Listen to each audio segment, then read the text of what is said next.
Hello, and welcome back to another episode. Welcome to phase 2 of our mini series, Body Language with Berri and Friends.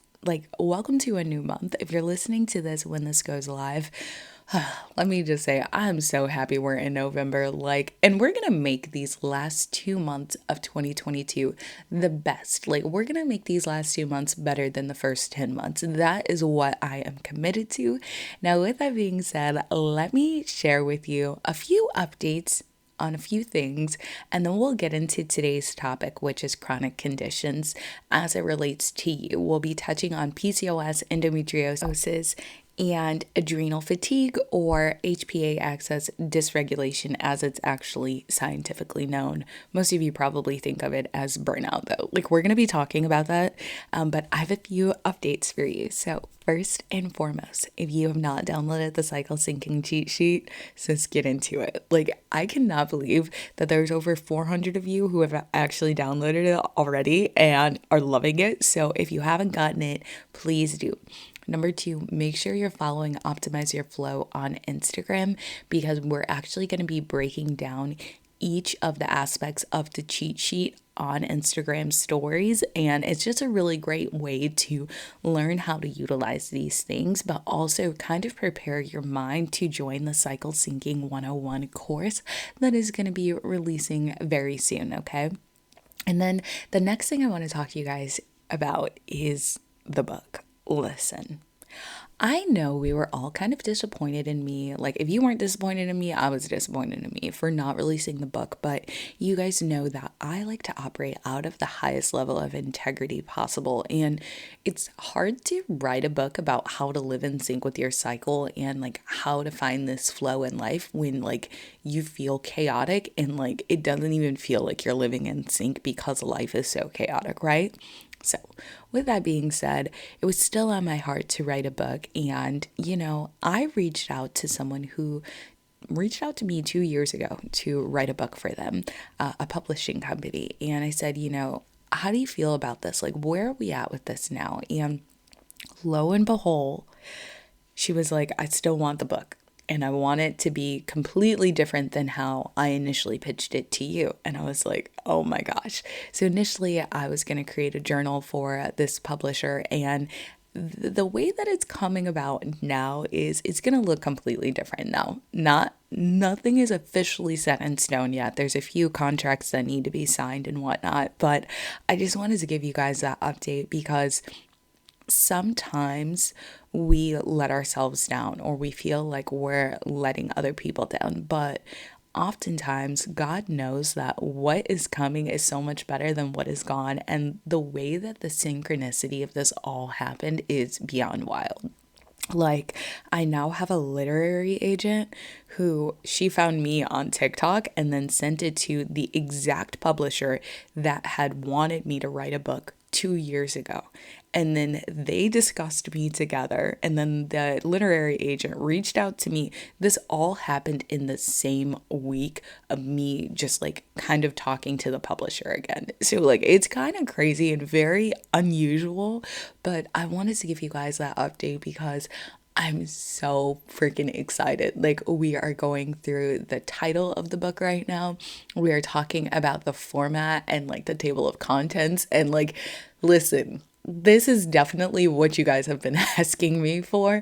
And I'm so excited that I get to share it. And honestly, y'all are the only ones who know about it right now. Aside from my boyfriend, you guys are literally the only ones who know that this is in the works. And I'm just so grateful. So y'all keep me in your prayers. Let's get into today's episode. So as I stated before, we are heading into phase 2 of this Body Language with Berri series, where we're going to be focusing in on lifestyle integration. But one of the things that I really think we need to touch on is chronic conditions as they relate to you, specifically your PCOS, endometriosis, and adrenal fatigue. And the reason I'm honing in on these 3 things is because it's really where a lot of you seem to struggle the most, but more specifically, a lot of symptoms of adrenal fatigue, for instance, is connected or can be connected to PCOS or endometriosis. Not only this, but things like your hormonal acne or like autoimmune conditions and things like that actually can be linked to adrenal dysregulation, aka adrenal fatigue, aka your burnout, right? So because there's that thread, I just wanted to talk about the PCOS, endometriosis, and adrenal fatigue at a high level. So we're going to be answering these three questions. What is the condition? What may be the cause of the condition? And how to manage these conditions. And the how to manage is actually going to come towards the end of the episode. And that's just because I think it's important that you realize that how you manage all of these conditions is actually going to be the same. And so rather than continuously like repeating it, I'm going to say it once and we're going to be done with it. So with that being said, go ahead, pull out your notebooks, open up that notes app, okay? If you're on that hot girl walk, make sure you save this episode so that you can also come back to it and like review, okay? So let's start with PCOS. What is the condition? It's a common health problem caused by an imbalance of your reproductive hormones. The hormonal imbalance creates problems in your ovaries. The ovaries that make the egg that is released each month is a part of your healthy menstrual cycle, right? Well, with PCOS, the egg may not develop as it should or may not be released during ovulation as it should be. Now, this is stuff you should be very familiar with. Like by now you should know how your menstrual cycle works. By now you should understand what hormonal imbalances are and where they come from. And you should know the key hormones, right? We've covered all of this. So if you have not listened to the first few episodes of this mini series, go back, get into it, sis, okay? So that is what the condition of PCOS is. Now, what may be the cause of this condition? The exact cause, according to medical science, is not known, but most of the experts in this industry think that there are several factors, and that does include your genetics, but two in particular. First, high levels of androgens and then high levels of insulin. Now, as we talk about high levels of androgens, it's important to know that androgens are sometimes called male hormones. Although women do make these in smaller amounts, androgens control the development of male traits, such as facial hair or sometimes male pattern baldness, right? Women with PCOS usually can have more androgens than normal.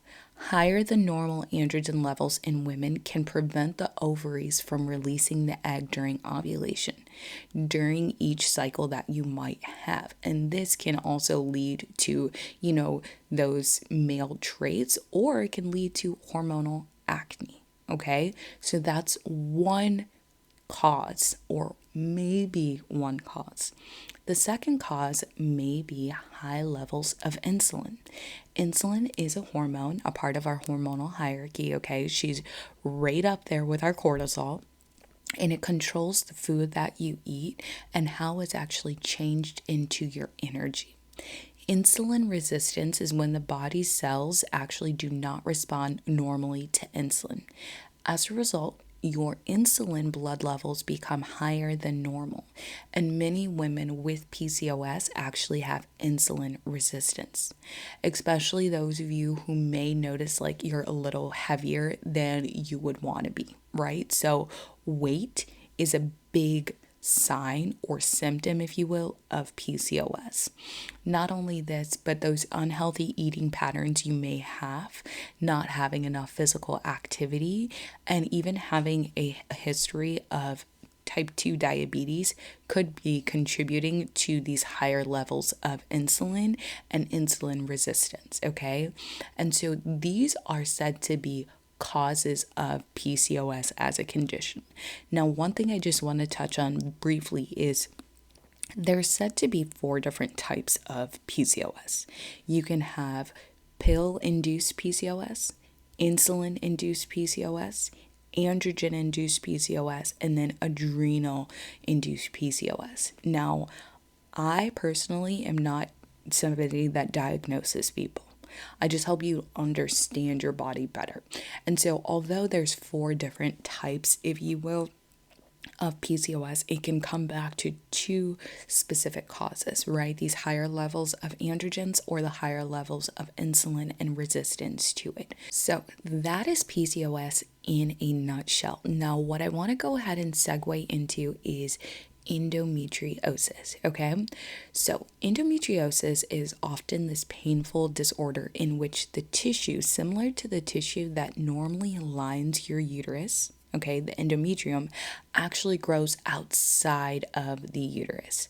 With endometriosis, the endometrial-like tissue acts as endometrial tissue would, and it thickens and breaks down and bleeds with each menstrual cycle. But because this tissue actually doesn't have a way to exit your body, it becomes trapped. Now, just a reminder, we're doing a high-level overview. This is not an in-depth study or explanation, a high-level overview. So with that being said, I do want to touch on something called endometriosis. And this is essentially when your endometriosis actually involves the ovaries. There's a specific type of cyst that can form. And then when that forms, then there's the endometrial mass that's happening. Now, one other thing I want to note is surrounding tissue can become irritated and eventually develop scar tissue and adhesions. And then there's these bands of fibrous tissue that can cause pelvic tissue and organs to stick together. And that is why endometriosis can often be so painful. It can also feel like or has this association with painful periods. Now, what may be the causes of the condition can vary. Now, you can have retrograde menstruation, and in retrograde menstruation, this is when your menstrual blood containing the endometrial cells flows back through your fallopian tubes into your pelvic cavity instead of out of the body. And these endometrial cells stick to the pelvic walls and the surfaces of your pelvic organs, where they can grow and continue to thicken and bleed over the course of each menstrual cycle. So that's a thing. Another thing that could be the cause is embryonic cell transformation. So hormones such as your estrogen may transform embryonic cells in the earliest stages of cell development, right? Into endometrium-like cell implants during puberty. That could be something that's going on. Another thing that could cause it is what's known as induction theory. And there's a lot of experts that propose that the hormones or the immune factors promote the transformation of the peritoneal cells and these cells that line the inner side of your abdomen into endometrium-like cells. Okay, there's also the cause being surgical scar implantation. So after a surgery, like for instance, let's say a C-section or, a hysterectomy, that could actually be a cause, because of that scarring, that could be a cause of your endometriosis. Another could be endometrial cell transport, and this is when the blood vessels or the tissue fluid of your lymphatic system may transport endometrium cells into another part of the body. Another could be immune system disorder. A problem with the immune system may make the body unable to recognize and destroy endometrium-like tissues that grow outside of the uterus. Now, those are a lot of different causes, right? And that's what makes endometriosis such a complex condition. And unfortunately, the only way to get diagnosed with endometriosis is a laparoscopy. You have to go under the knife to actually know for sure, this is what's going on. With PCOS, oftentimes you can be diagnosed by looking at hormone panels, but also those could fluctuate and change. So I want to kind of put those two things into perspective.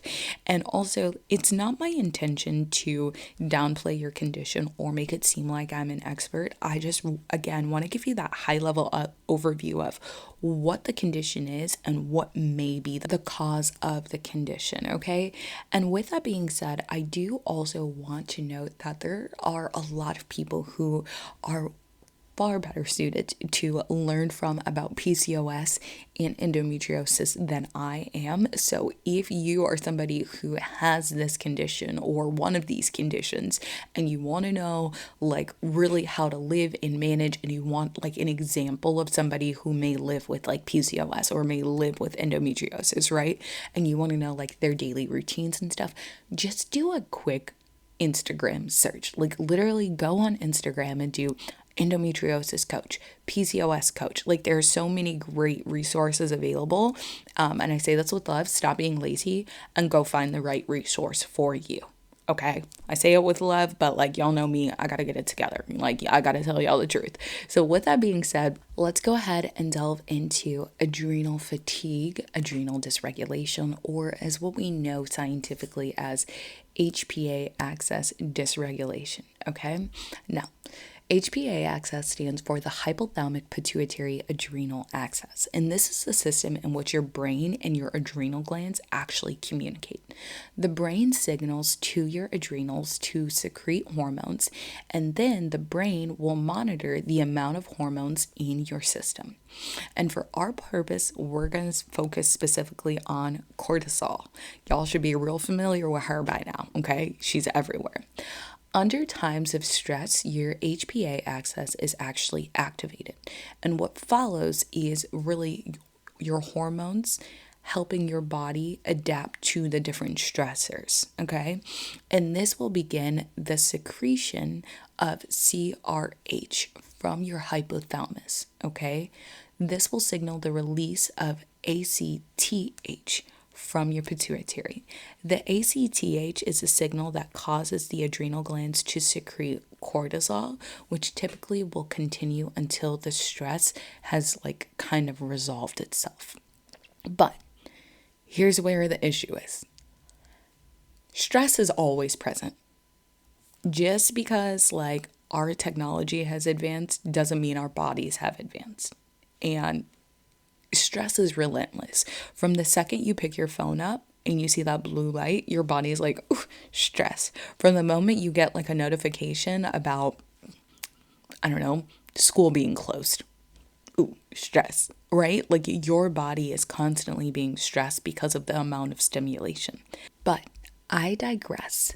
That cortisol that your adrenals are working so hard to really secrete and actually produce should signal to the brain to stop the secretion of these adrenal signaling hormones in what is called a negative feedback.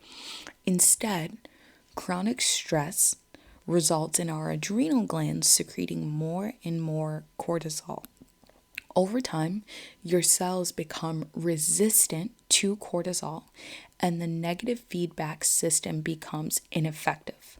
Without the intervention, the HPA axis becomes dysregulated, and eventually cortisol drops, and then it can be too low, leading to the symptoms of adrenal fatigue, which is also, what we know as the adrenal fatigue syndrome, what we know as adrenal dysregulation, what we know as, your burnout. So that is actually what adrenal fatigue is and what can cause it. Now, for the hotties in the Hot Girl Health Challenge that wanted to know how to manage it, listen up. How I personally managed my adrenal fatigue once I found out what was happening to my body is I created a game plan that made sense.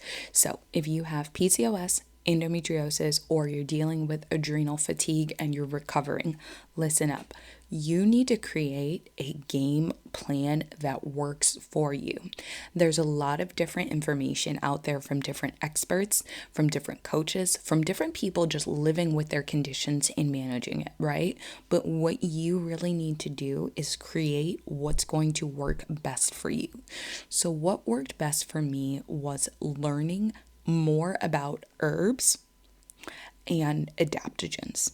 So when I first got like the information that I was dealing with adrenal fatigue, right? The first thing my doctor did, my naturopath did, was like, how do you want to tackle this? Like she straight up was like, so sis, what do you want to do? And I was like, what can I do? Like, what are my options? So she said to me, you can get really regimented about your supplementation and just make the proper lifestyle changes, or we can talk about, other options. And I was like, lifestyle changes. There's no other option. Like, let's talk about lifestyle changes. So from there, we talked about what adaptogens I specifically would need. And so what I was needing at the time was more maca and more ashwagandha. Now, you may not need maca and ashwagandha, but that's what my body needed. And the reason my body needed it was because of the type of job I had been working. Okay, so first and foremost, think about what supplementation is going to work for you in the type of lifestyle you have. Second, permission to rest. Okay, now this is another question one of the hotties asked in the challenge was like, how do I give myself permission to rest? It's really simple. When you can't do it, do it. Like when you're feeling low and depleted, get done the top 3 things that need to be done. And then from there, just give yourself space. So I'm in that season of my life right now because honestly, you guys, the past 5 months of my life have been so chaotic and crazy that I could physically feel the depletion. And I could feel the dysregulation because I wasn't thinking straight. I wasn't sleeping deeply. I was barely even eating at different points in times, right? I'm hyper aware of this because of what I do for work, but I'm also really real about it. Like, I'm like, why am I not getting deep sleep? And I'm like, why is your body stressed? Like, you're tense and you're in the bed. And I'm like, oh crap, right? So if you're that kind of person, keep that in mind, right? Like, be aware of yourself. So supplement in a way that makes sense for you. Then from there, I want you to figure out how you can nourish your body in a way that makes sense for you and nurture your adrenals, like your nervous system. I've shared with you all the one method several times, which is organize your meals, nurture your adrenals, execute daily, right? That has not changed. Those are the things I'm still recommending that you do. When it comes to PCOS, figure out which foods you can and cannot eat. Figure out what foods make sense for your lifestyle. A great Instagram account to follow is at pcos.weightloss. Even if you're not focusing on weight loss, like that's totally fine. It's just a phenomenal resource for those of you with PCOS who want to know what to eat and like how to support your body. For those of you with endometriosis, I want you guys to look at LJ Powerhouse on Instagram. LJ is a phenomenal endometriosis coach. She's someone that I just love her energy, but she teaches you how to manage your endometriosis. Okay. Another great one is Jessica, the Endobelly coach. She might be the Endobelly coach. I don't know. I'll leave her linked in the show notes for you. But like, she's somebody who is not only an endometriosis coach, but she's also living with the condition, and she's a phenomenal resource as well. Okay. When it comes to your adrenal fatigue and dysregulation, please personally reach out to me because I have been in those shoes, right? Like, I know what it's like. I know how to eat to support your adrenals. I know how to downregulate a nervous system, whether it's through meditation and journaling and working out. And I know you guys are tired of hearing the same thing, but the reason I say the same thing is because that is what needs to be done. So often we think we need to follow something so regimented, but what really needs to happen is turning down the external voices and turning up that internal. Okay, turning down Dr. Oz and his boys, okay, turning down Dr. Will, and turning up what your body actually needs. Tune in and turn up to you, okay? Work in tandem and parallel with your doctor. See somebody who is like a specific specialist or practitioner. I do take on one-on-one clients in the consulting space. So if you're like, Berri, I want to work with you to fix my adrenal fatigue, that's fine.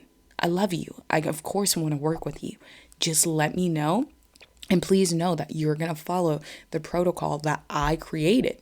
The protocol that led to me creating Optimize Your Flow. The same protocol is like literally what helped me recover from adrenal fatigue. It was learning the fundamentals of my menstrual cycle, then adapting my lifestyle, because at the time I was working in corporate America. At the time I wasn't an entrepreneur. I was sitting at a desk from 9 a.m. to like 5:30 p.m. Okay? I remember those days. I remember the first time I got diagnosed, I was actually breaking 4 10-hour shifts from 7 a.m. to 6 p.m. Okay? That was my shift. And I lived an hour away from basically where I worked. I technically lived 61 miles one way from where I worked. And like y'all who commute, like like during traffic, it's annoying, right? So with that being said, if you're trying to recover, please, please, please start with organizing your meals, nurturing your adrenals and down regulating that nervous system, and do that execution daily.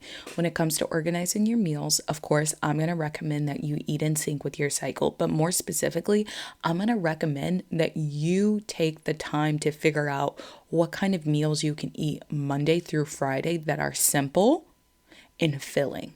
So yeah, of course I want you eating in sync with your cycle, but like what can you as somebody with PCOS eat Monday, Tuesday, Wednesday, Thursday, Friday, right? What can you eat? Set yourself up for success. Mondays, we're going to do, let's just say spaghetti and meatballs. I'm not recommending spaghetti and meatballs for PCOS, but like that's just an example, right? So you're going to do that. And then on Tuesdays, maybe it's going to be Taco Tuesdays. And then Wednesdays, we're going to do what's in the fridge. Like what's in the fridge on Wednesday? Like what leftovers do we have and how can we make it work? And then on Thursday, maybe we're going to do turkey and like tater tots. I don't know. You guys get the point, right? Like just come up with this like cadence and rhythm to support your body Monday through Friday and focus your energy on those meals. Okay, when it comes to Saturday and Sunday, focus in on down regulating that nervous system. Again, this is going to be that same thing for people with PCOS, endometriosis, and recovering from adrenal fatigue. Okay, not only this, but following an anti-inflammatory diet is going to aid anybody with PCOS, endometriosis, or adrenal fatigue. You guys know that anti-inflammatory is like, it seems very ambiguous, but if you need a step-by-step guide of like an anti-inflammatory diet, get my cookbook, get my digital cookbook. It's going to support you. And all of what I've already created literally is in that cookbook. The thing that helped me recover from my adrenal fatigue, every single meal is in that cookbook. What I utilize in my protocols with my one-on-one clients is that cookbook.